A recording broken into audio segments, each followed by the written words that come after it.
Assalamualaikum warahmatullahi wabarakatuh. Halo teman-teman semua, bagaimana kabarnya hari ini? Pada kesempatan kali ini, kami dari kelompok 2 akan mempresentasikan mengenai Godras di Australia. Nah, di sini kami akan membahas mengenai faktor pendorong terjadinya Godras serta dampak dari peristiwa Godras di segala bidang. Baiklah, di sini saya akan menjelaskan mengenai faktor-faktor pendorong terjadinya Godras di Australia. Ketika abad ke-16, orang-orang Eropa berlayar untuk menemukan benua baru yang mereka sebut dengan Terra Australis Incognita. Adalah sebutan untuk benua baru yang letaknya berada di selatan yang belum banyak diketahui terutamanya oleh orang-orang Eropa. Pada abad ke-17, barulah orang-orang Belanda melakukan pelayaran yang dipimpin oleh William James dengan menggunakan kapal Duyken menyusuri Teluk Carpentaria. Kemudian disusul oleh orang Inggris pada tahun 1770 yang dipimpin oleh James Cook dan berhasil menancapkan bendera kekuasaannya di wilayah yang mereka beri nama New South Wales. Pada saat itu, kondisi Inggris sangat mengkhawatirkan dikarenakan terjadinya revolusi industri yang membuat banyak sekali masyarakat kehilangan pekerjaan. Sehingga banyak sekali permasalahan yang terjadi seperti kemiskinan, hilangnya lapangan pekerjaan, serta tindakan kriminalitas yang merajalela. Sehingga ketika James Cook menemukan benua baru, yaitu Australia, pemerintah Inggris menjadikan wilayah barunya itu sebagai koloninya untuk dijadikan pembuangan narapidana. Setelah terbentuknya koloni, Arthur Phillip ditunjuk sebagai gubernur di wilayah yang ditemukan oleh orang-orang Inggris itu yang mereka sebut dengan New South Wales dengan membawa 1.400-an orang dari Inggris. Pada tahun 1788, Phillip berhasil mendarat di Teluk Botani. New South Wales menurut para pendatang memiliki wilayah yang sangat mengkhawatirkan selama bertahun-tahun. Pada saat terbentuknya koloni oleh Inggris, pemerintah daerah memberikan kekuasaan atau memberikan kebebasan atas tanahnya. Pada tahun 1850 terjadi arus imigran di Australia karena dilatar belakangi dengan ditemukannya emas. Sebelum penemuan emas, adanya rumor mengenai wilayah Australia mengandung emas pada tahun 1840-an. Sebelumnya, pada tahun 1823, emas ditemukan oleh James McBride di Sungai Peace. Kemudian disusul oleh Paul Edmund pada tahun 1839, menemukan emas di daerah dekat Hartley. Pada tahun 1844, William Bryan White Carkell, seorang ahli geologi, menemukan emas yang terkandung dalam sebuah batu quartz di dekat sungai Lake Gow. Kemudian penemuan ini tidak diperbolehkan untuk disebarluaskan oleh Gubernur Gibbs. Pemerintah takut terjadi kekacauan di wilayah New South Wales karena mayoritas wilayah di sana adalah narapidana.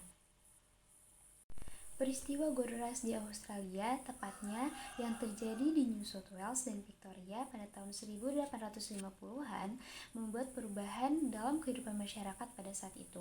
Terutamanya terjadi arus imigran yang sangat besar akibat dari peristiwa Godras.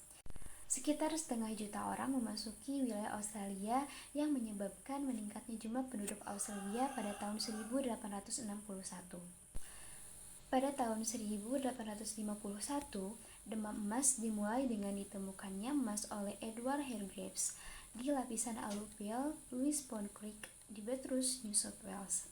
Kemudian berita ini tersebar di publik pada tanggal 17 Mei 1851 dan Hargreaves telah berhasil sebagai penemu emas di Australia. Pada tanggal 1 Juli 1851, Victoria berhasil memisahkan diri dari New South Wales. Namun, Victoria ditinggalkan oleh penduduknya untuk mencari emas di New South Wales. Adanya pembelian tanah Port Phillip pada tahun 1835 oleh John Batman dari penduduk aborigin karena tanah tersebut dekat dengan Sungai Yarra yang wilayahnya bertanah subur dan letaknya berada di sebelah selatan New South Wales. Banyak yang ingin membuka lahan peternakan sehingga berkembang industri pastoral. Pada 10 September 1839, Port Phillip secara resmi dinyatakan sebagai distrik dan memisahkan diri dari New South Wales dan membentuk koloni bernama Victoria pada tanggal 5 Agustus 1850. Pemisahan Victoria dari New South Wales ini dilatar belakangi karena jarak antara distrik Port Phillip ke New South Wales yang ibu kotanya di Sydney sangatlah jauh, mencapai 600 mil. Ketika Port Phillip menjadi koloni New South Wales, hasil dari keuntungan distrik ini disalurkan ke pusat untuk sarana transportasi di sana. Nah, hal ini memicu pemisahan dari New South Wales karena koloninya dapat berdiri sendiri. Port Phillip merupakan wilayah yang makmur dengan industrinya. Peternakan biri-biri memiliki kemajuan cukup tinggi. Para penduduk menyewa tanah untuk peternakan kepada pemerintah, dan pemerintah mendapatkan keuntungan dari tanah tersebut. Namun hasil keuntungan itu mengalir ke ibu kota New South Wales, yaitu Sydney. Dan penduduk Port Phillip merasa bahwa uang tersebut sebaiknya digunakan untuk kepentingan wilayahnya, sehingga muncul keinginan untuk memisahkan diri dari New South Wales. Nah, selain daripada itu, penduduk Port Phillip juga mengeluhkan dengan jauhnya jarak antara Melbourne dan Sydney. Pada akhirnya, Port Phillip dapat memisahkan diri dari New South Wales dengan alasan-alasan tersebut pada 1 Juli 1851 dan menjadi koloni baru dengan nama Victoria. Setelah lepas dari New South Wales, hubungan mereka menjadi kurang baik karena mereka saling membenci satu sama lain. Akibatnya menimbulkan kerugian yang sangat cukup besar di antara keduanya.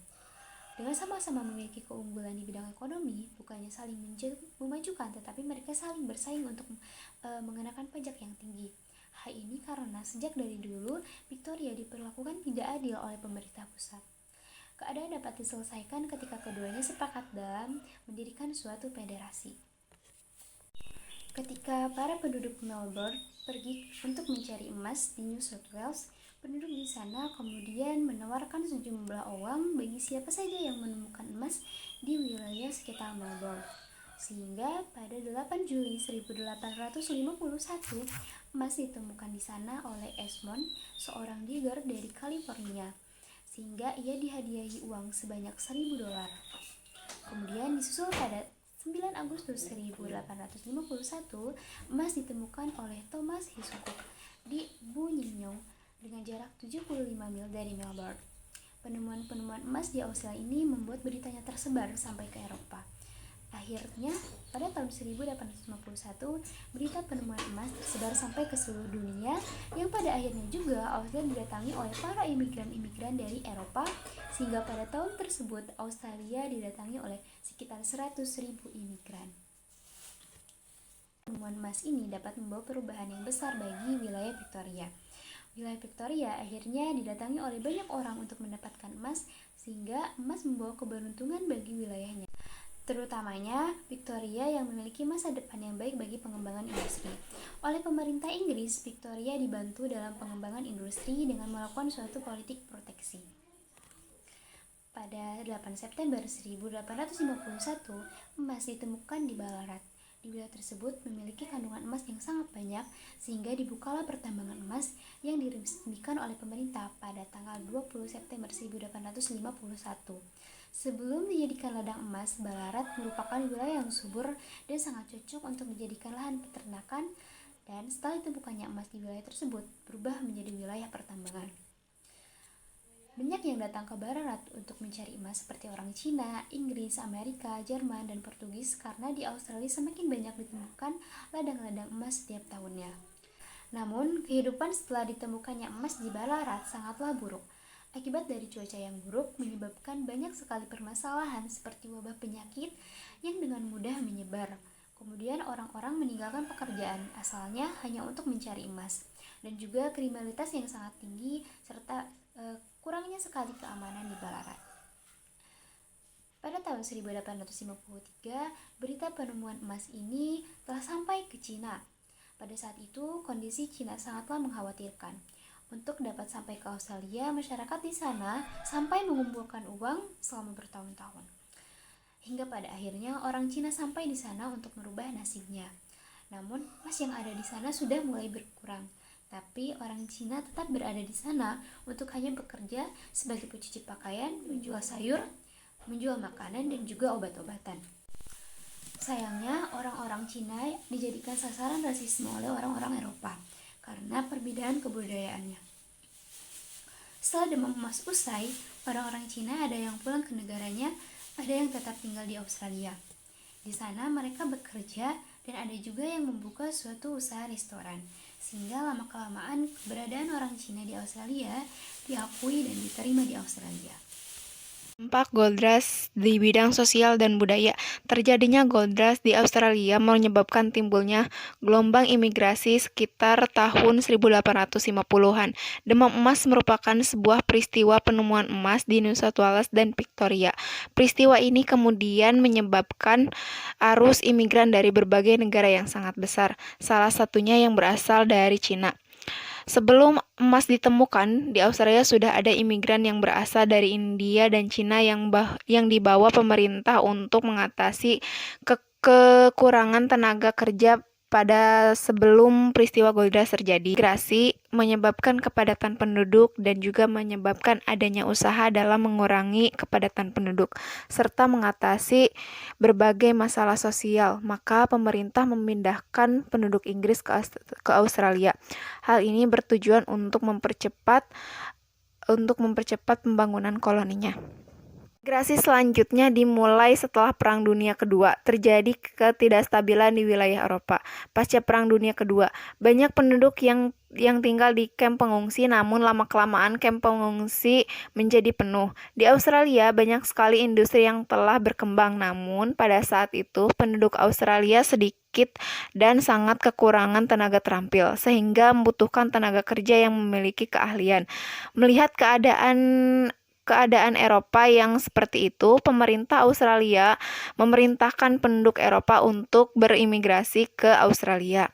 Dampak migrasi Australia, gelombang migrasi yang terjadi di Australia adalah masyarakat Australia menjadi sangat yang multikultural karena orang-orang yang berimigrasi ke Australia tidak hanya Inggris ataupun Eropa saja, tetapi adanya imigrasi dari Cina dan India. Nah, di sini saya akan menyebutkan dampaknya dampak dari gold rush ini di dalam bidang politik. Nah, setelah berlangsungnya peristiwa yang ditemukannya emas pada tahun 1851, imigran dari Cina kemudian berbondong-bondong masuk ke Australia. Nah, imigran dari Cina ini menyebabkan rasa takut dan cemburu di kalangan penggali-penggali emas kulit putih yang akhirnya mendorong terjadinya kerusuhan rasial. Nah, dalam usaha mengurangi masuknya para imigran kulit berwarna, pemerintah setempat pun membuat undang-undang yaitu Immigration Restriction Act. Isi yang terkandung dalam undang-undang tersebut adalah untuk mencegah masuknya imigran non-kulit putih datang ke Australia. Nah, segitu penjelasan dari saya dan akan dilanjutkan oleh teman saya. Terima kasih. Nah, pembahasan selanjutnya yaitu dampak gold rush di bidang ekonomi. Perekonomian di Australia yang meningkat menimbulkan pertumbuhan industri sekunder. Pertama, yaitu didukung industri yang mempengaruhi populasi yang berkembang dan meningkatkan kekayaan kelas pekerja. Kedua, yaitu didukung oleh industri yang secara langsung mendukung sektor pertambangan. Nah, kemudian peristiwa gold rush di Australia ini melahirkan industri yang mengamankan Australia pada posisi ekonomi internasional. Industri yang berkembang pada peristiwa gold rush yaitu perbankan, transportasi darat dan laut, serta peralatan yang digunakan untuk pertambangan emas dan pengolahan emas. Emas berkontribusi pada stabilitas ekonomi Australia dengan meningkatkan jumlah angkatan kerja dan memberikan ekspor yang praktis kebal terhadap guncangan pasar. Melonjaknya jumlah penduduk dan naiknya harga makanan membuat peristiwa gold rush di Australia, yaitu tepatnya di Victoria, hanya berpengaruh terhadap kegiatan ekonomi. Sebelum terjadinya peristiwa gold rush, tanah-tanah di Victoria digunakan untuk peternakan biri-biri. Permintaan akan makanan yang meningkat merangsang pertumbuhan pertanian di dekat Melbourne. Pada abad ke-19, ada permintaan yang tak terpadamkan untuk komoditas strategis emas di pasar internasional yang melindunginya dari guncangan. Ini membedakan emas lebih jauh dari sebelumnya, yaitu komoditas dominan di Australia berupa wol. Sekian yang dapat kelompok 2 sampaikan. Mohon maaf apabila banyak kekurangan. Terima kasih. Wassalamualaikum warahmatullahi wabarakatuh.